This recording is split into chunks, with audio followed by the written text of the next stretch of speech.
I'm going to give the call to the member for Goldstein. Well, thank you, Deputy Speaker. And Deputy Speaker, I was almost at the point of wanting to move a motion to extend the member for Mayo's time. Her contribution was so outstanding. I look forward to her continuing her crusade for lower taxes. It's certainly something I believe, but no, to have lower taxes on distilled spirits, Deputy Speaker, well, that just lights my eyes up. As you know, I am a bit fond of a tipple from the wonderful gin distilleries of this great nation. I have paid my own fair share of tax and excise across this country, as many other people have, and I think it's about time we had a proper discussion about reform as well. And I know there are a lot of other members in this place, but I say not as a producer. I don't have a distillery in my electorate, the member for Bass, I'm sorry to say. But, well, I'd be quite happy to open one and be the #1 chief patron. However, the space doesn't allow for it, but there are some within close proximity. Hippocampus, which used to be based in Western Australia, I understand, is now in Bentley East, which is just outside of the Goldstein electorate. We have the very energetic young blokes from Parkdale, I think, who make the Original Spirit Company. And of course, even if we may not have one, like many things in the wonderful Goldstein electorate, even if we don't produce, we definitely consume.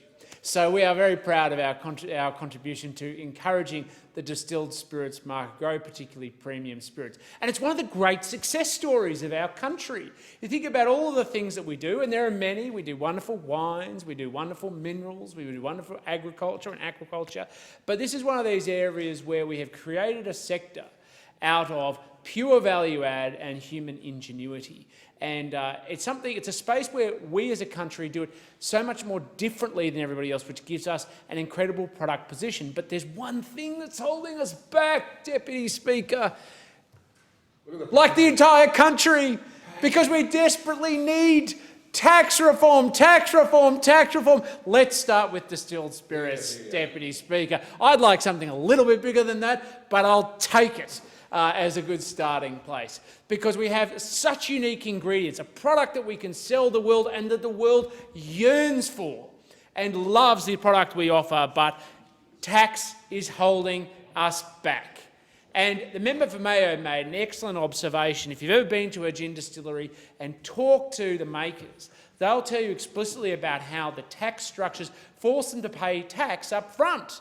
There's no other sector that's required to do that.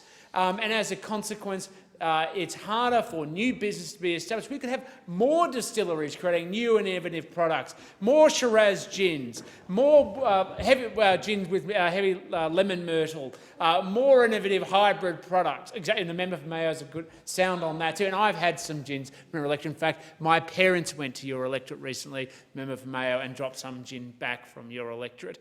I think that's pretty much everybody's electorate. In fact, I'm quite disturbed how much excise tax I've paid, but that's by the by.